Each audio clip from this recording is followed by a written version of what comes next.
Farmers in Gombe State have expressed their frustration over their farmlands being destroyed by cattle.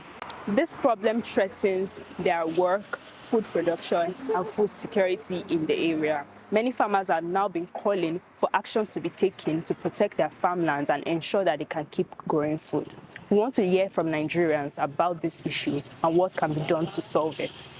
So you discover that farmers go to their farm to farm on a daily basis, but the Fulani herdsmen in search of grazing lands invade the farmlands and then destroy farmers' crops, and this leads to low yield in farm produce at the end of the year. The cattle is contributing our problem. I farmed from 2002, they eat it. 2003, they eat it. Even this year, they eat my corn at the Kubo. You understand me? So I farm very well. And I am a driver. I work in a pharmacy. So, but I do farm. I come from Kaduna State. It's our major problem. And that's what makes you see even these people like issue of kidnapping and all this in the southern Kaduna. That is where the problem started. Yeah, it's not a new thing. It's something that is all over the country. We all know the problem of how cattle and how they destroy the farmland of some hardworking Nigerians who took their time and their resources to go into farming. It's so unfortunate. If they didn't have access to their farmlands and they cannot able to go to the farm and do what their daily work as their own personal skill, it surely affects. What I can tell about this is I think where we are having it wrong is from our security agencies. You understand? From security agencies, and how does it affect these guys is there's no adequate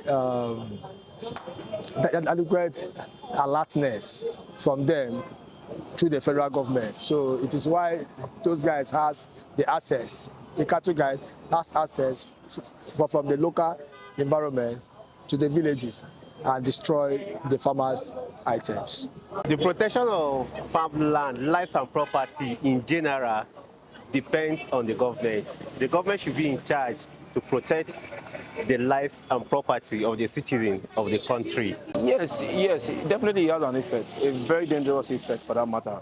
It's something that, to my own little knowledge, I would say it has really affected the cost of food production in the country, because there's no how somebody with his or her effort trying to build something out of a farm, and unfortunately, you just see one or two things like a cattle just come to scatter. It affects the production system. Empowerment programs should be set up by NGOs and other organizations, human rights activists, to help protect the farmer's interest, because whatever you do to the farmer, you do to the nation. It is the farmers that feeds the nation. So if the farmers are not allowed to farm or are not given the space to do what they are called or what they are out on the farm to do, then it will affect feeding the nation as a whole. What I think the government needs to do is to put adequate measure in this local environment. Local environment in the sense that because these guys has access where they pass to these farm crops.